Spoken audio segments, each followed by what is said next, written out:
যুক্তরাষ্ট্র, ইসরায়েল ও ইরানের মধ্যকার সংঘাতে নতুন মাত্রা যোগ হয়েছে।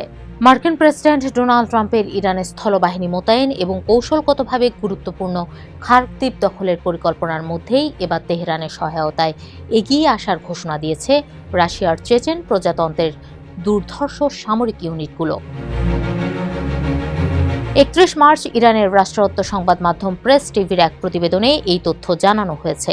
প্রতিবেদনে বলা হয়, রাশিয়ার চেচেন প্রজাতন্ত্রের প্রধান রমজান কাদেরভের অনুগত এই বাহিনীগুলো ইরানের বিরুদ্ধে চলমান মার্কিন ইসরায়েলি যুদ্ধকে একটি ধর্মীয় যুদ্ধ হিসেবে আখ্যায়িত করেছে।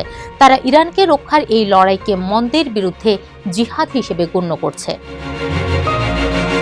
কারা এই চেচেন যোদ্ধা?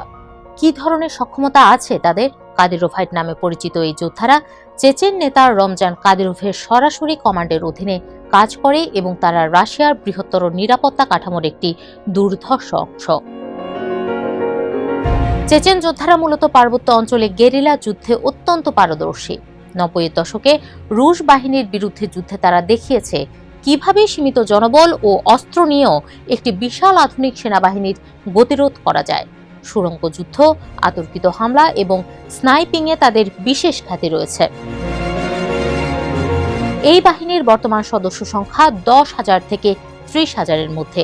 গত কয়েক বছরে এই সংখ্যা প্রায় ৩ গুণ বৃদ্ধি পেয়েছে।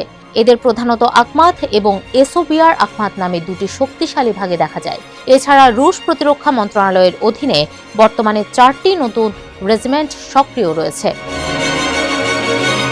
আখমাত বাহিনী বর্তমানে এফপিভি ড্রোন এবং ড্রোন ভিত্তিক আর্টিলারি গাইডেড সিস্টেম ব্যবহারে ব্যাপক পারদর্শিতা অর্জন করেছে। তারা টাইফুন আর্মার্ড ভেহিকল এবং BTR-82 এর মতো আধুনিক রুশ সাজোয়া যান ব্যবহার করে। সিরিয়া এবং ইউক্রেনে দীর্ঘ সময় ধরে লড়াই করার ফলে তাদের ড্রোন পরিচালনা এবং ইলেকট্রনিক ওয়ারফেয়ার সম্পর্কে বেশ দক্ষতা রয়েছে।